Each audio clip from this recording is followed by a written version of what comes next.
If a new day starts in the dark, why are you afraid to use your dark side for your new beginnings? When you're working on a business or in life, things will always go wrong. That's the human condition. Look, we've all been quitters. Everyone. Nobody's journey is seamless or smooth. We all stumble. We all have setbacks. The question is not if some of these things will happen to you. They will. The question is, what do we do next?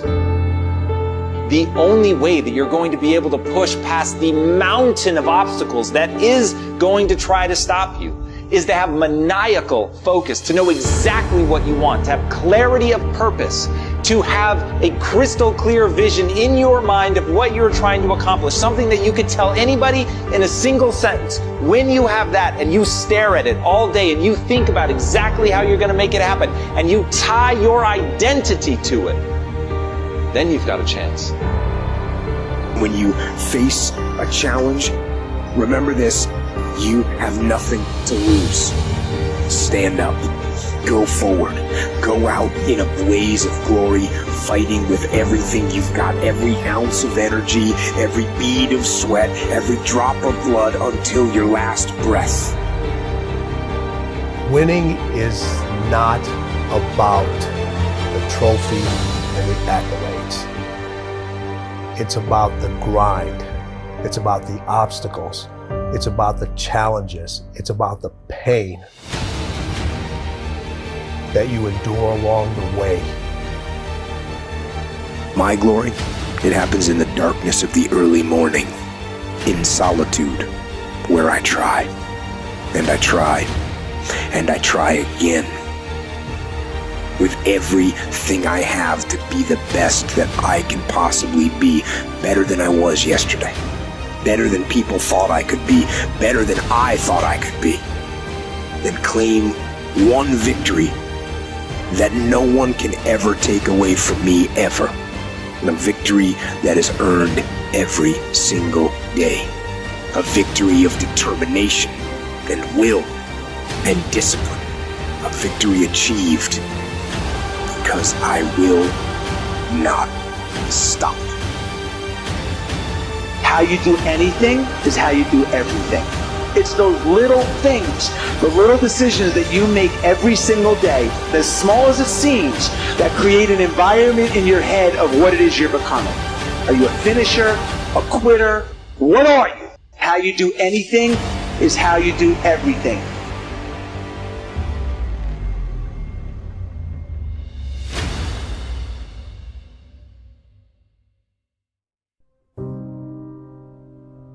I've got a little topic now called the 4 major lessons in life to learn. Life and business is like the changing seasons. You cannot change the seasons. That's impossible. You can't rearrange the seasons. You cannot say, well, I'll take 5 harvest times, no winters, a few springs, and a summer or 2. You can't rearrange them. The seasons are going to come however they're going to come, and you cannot change that. So you cannot change the seasons. But make this note: you can change yourself. And by the way, only human beings have this extraordinary ability to make dramatic changes in their life. All of the life forms except human beings are driven by instinct and the genetic code. In America, the goose can only fly south in the winter. And why does the goose have to fly south in the winter in America? Because he's a goose. He can't fly any other direction.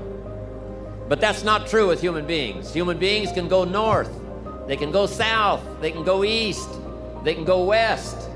Human beings can live one way for 5 years and then tear up that script and live a totally different way the next 5 years.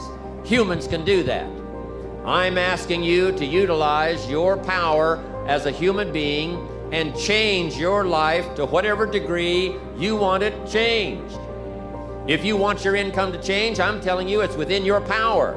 You're not a tree, you don't have to stay. You're not a goose, you don't have to fly south.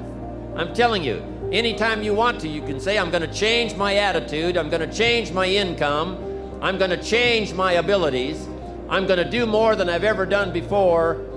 Take on that as your God-given right as a human being to change your life to whatever degree you want it to change. So learn the value of the seasons now. You can't change them, but you can change yourself. Now here's the 4 major lessons in life to learn. Number 1, learn how to handle the winters.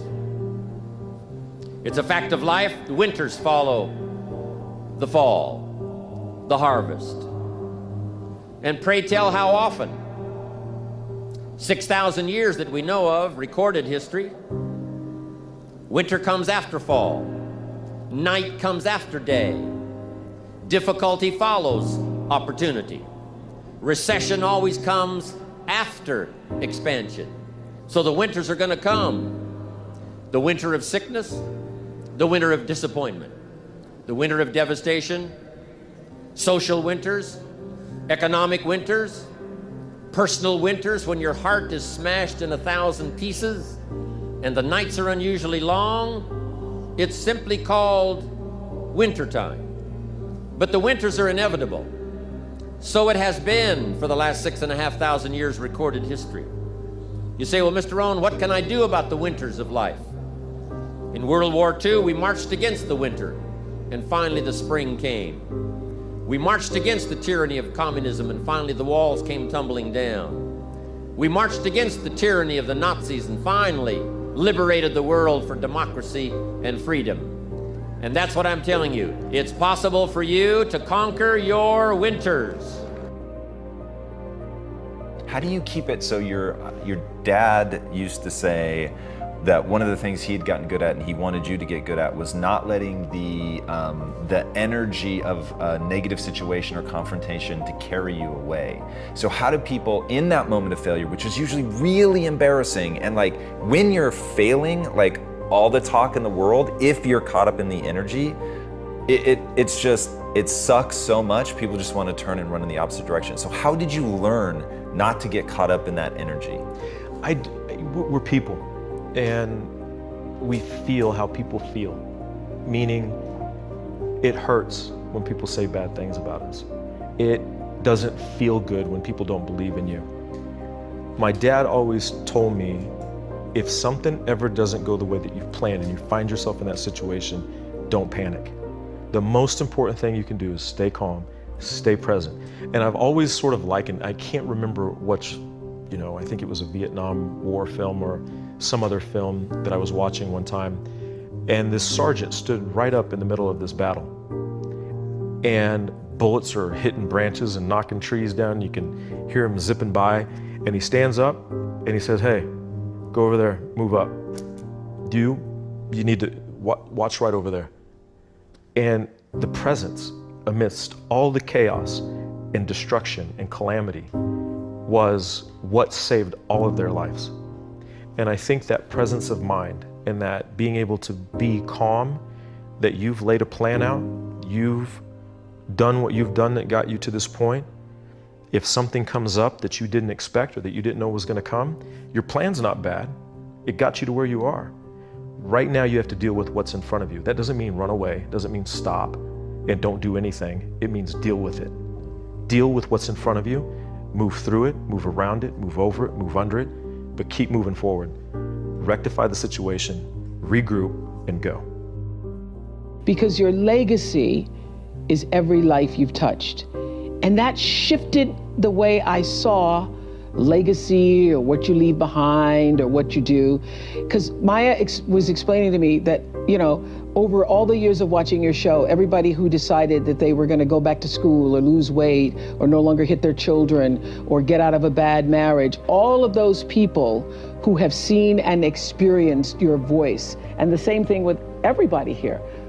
You have no idea what your legacy will be. Your legacy is every life that you've touched. And we like to think of it, I know you have done amazing things with your philanthropy. We like to think that these great philanthropic moments are the ones that leave the impact or will make the huge difference in the world. But it's really what you do every day.